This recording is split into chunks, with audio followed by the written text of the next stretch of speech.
Assalamualaikum warahmatullahi wabarakatuh. Perkenalkan, saya Anis Purnomasari, peserta pelatihan dasar CPNS dari Kota Tasikmalaya. Pada kesempatan kali ini, saya akan membahas resume mengenai Whole of Government. Untuk lebih jelasnya, mari kita simak pemaparan berikut. Whole of Government atau WOG adalah suatu pendekatan penyelenggaraan pemerintahan yang menyatukan upaya-upaya kolaboratif pemerintahan dari keseluruhan sektor-sektor dalam ruang lingkup yang lebih luas, guna mencapai tujuan-tujuan pembangunan kebijakan, manajemen program, dan pelayanan publik. Oleh karenanya, WOG juga dikenal sebagai pendekatan interagensi, yaitu pendekatan yang melibatkan sejumlah kelembagaan yang terkait dengan urusan-urusan yang relevan.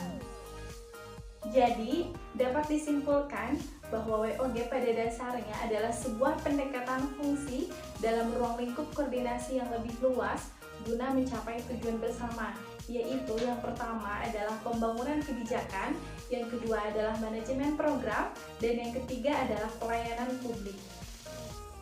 Mengapa WOG penting?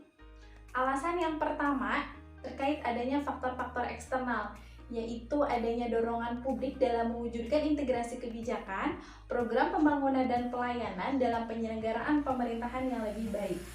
Alasan yang kedua terkait adanya faktor-faktor internal, yaitu dengan adanya fenomena ketimpangan kapasitas sektoral sebagai akibat dari adanya kompetensi antar sektor dalam pembangunan. Dan alasan yang ketiga adalah terkait konteks Indonesia, yaitu karena adanya keberagaman latar belakang nilai, budaya, adat istiadat, serta bentuk latar belakang lainnya yang mendorong adanya potensi untuk disintegrasi bangsa. Dalam hal ini, pemerintah sebagai institusi formal berkewajiban untuk mendorong tumbuhnya nilai-nilai perekat kebangsaan yang dapat menjamin bersatunya elemen-elemen kebangsaan dalam satu frame NKRI. Selanjutnya adalah praktek WOG.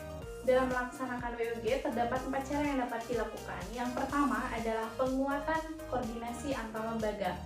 Penguatan koordinasi ini dapat dilakukan jika jumlah lembaga-lembaga yang dikoordinasikan masih terjangkau. Yang kedua adalah membentuk lembaga khusus.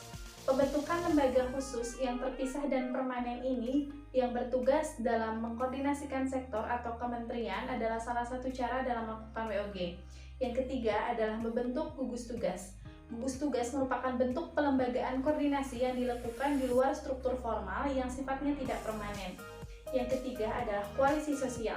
Koalisi sosial ini merupakan bentuk informal dari penyatuan koordinasi antar sektor atau lembaga tanpa membentuk pelembagaan khusus dalam koordinasi ini. Adapun praktek-praktek WOG dalam pelayanan publik adalah yang pertama pelayanan yang bersifat administratif, yang kedua adalah pelayanan jasa, yang ketiga adalah pelayanan barang, dan yang terakhir adalah pelayanan regulatif. Sedangkan berdasarkan polanya, pelayanan publik dapat dibedakan menjadi 5 macam pola.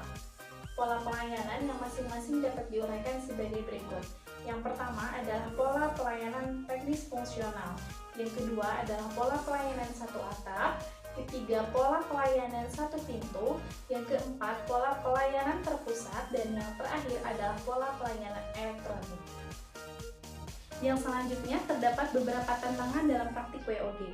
Yang pertama adalah kapasitas SDM dan institusi. Kapasitas SDM dan institusi yang terlibat dalam WOG tidaklah sama. Perbedaan kapasitas ini bisa menjadi kendala serius dalam pendekatan WOG. Yang kedua adalah nilai dan budaya organisasi. Seperti halnya kapasitas SDM dan institusi, nilai dan budaya organisasi pun menjadi kendala manakala terjadi upaya kolaborasi sampai dengan penyatuan kelembagaan. Yang ketiga adalah kepemimpinan. Kepemimpinan menjadi salah satu kunci penting dalam pelaksanaan WOG. Kepemimpinan yang dibutuhkan adalah kepemimpinan yang mampu mengakomodasi perubahan nilai dan budaya organisasi serta meramu SDM yang tersedia guna mencapai tujuan yang diharapkan. Sekian pemaparan dari saya. Terima kasih. Wassalamualaikum warahmatullahi wabarakatuh.